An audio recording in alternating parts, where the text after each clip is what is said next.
મિત્રો તો જો આપણે છે ને જાજા સમય પહેલા મેં તમને કીધું હતું કે ગમોસિસ નીકળતું હોય તો ગમોસિસનો ઈલાજ શું છે ને આપણે ત્યારે એક વિડીયો બનાવીને નાખ્યો હતો કે તમે આ પ્રયોગ કરો જેનાથી તમને ફાયદો થશે. આપણે પાછા કહી દઈએ કે આની અંદર શું પ્રયોગ કરેલો હતો. લગભગ આની અંદરથી છે ને લગભગ બધું ગુણ છે ને હવે નીકળતું બંધ થઈ ગયું છે ને આ હવે સક્સેસ જો આ ગ્રોથ લેવા માંડી છે કલમ.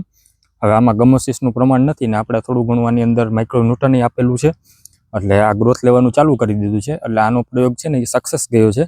હવે આ બધું છે ને જો નવી છાલનું આવરણ ચાલુ થઈ ગયું છે આની અંદર. હવે આની અંદર હવે ગુંદ નવો ક્યાંયથી નીકળતો નથી એટલે હવે આ છે એની અંદર જે પણ કાંઈ ફંગસનો રોગ હતો તે ફંગસનો રોગ છે ને એ સમાપ્ત થઈ ગયો છે.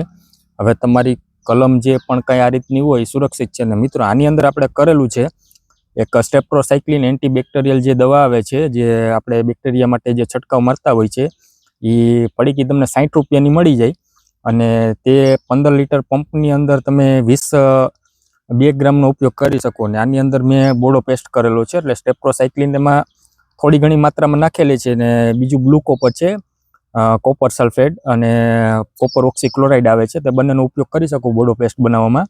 આની અંદર ચૂનાનો ઉપયોગ મેં નથી કરેલો કેમ કે મેં સ્ટેપ્રોસાયક્લિન નાખેલી હતી એટલે ચૂનાનો ઉપયોગ નથી કરેલો એટલે તમે આ પ્રયોગ કરી શકો છો.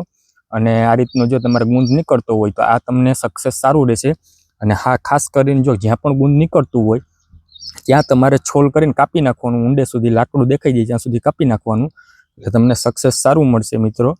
અને આ પ્રયોગ તમે પણ કરો. બધા ખેડૂત મિત્રોને આપણે સાચી માહિતી આપીએ છીએ અને તમે જોઈ શકો છો આ રિઝલ્ટ. અત્યારે નવી છાલ આવરણ ચાલુ થઈ ગયું છે ને અહીંયા જો આ જગ્યાએ ગુંદ નીકળતું હતું હવે ક્યાંય ગુંદ નીકળતું નથી, ગુંદ એકદમ જામી ગયું છે. હવે જો તમને મારા વિડીયો સારા લાગતા હોય તો લાઈક, શેર અને ફોલો કરી દેજો અને શેર વધુમાં વધુ કરજો મિત્રો, જેનાથી મને આ વિડીયો બનાવવાની અંદર પ્રોત્સાહન મળે. અને આ હોય છે રિઝલ્ટ ભાઈ, સાચી માહિતીનું રિઝલ્ટ આ હોય છે.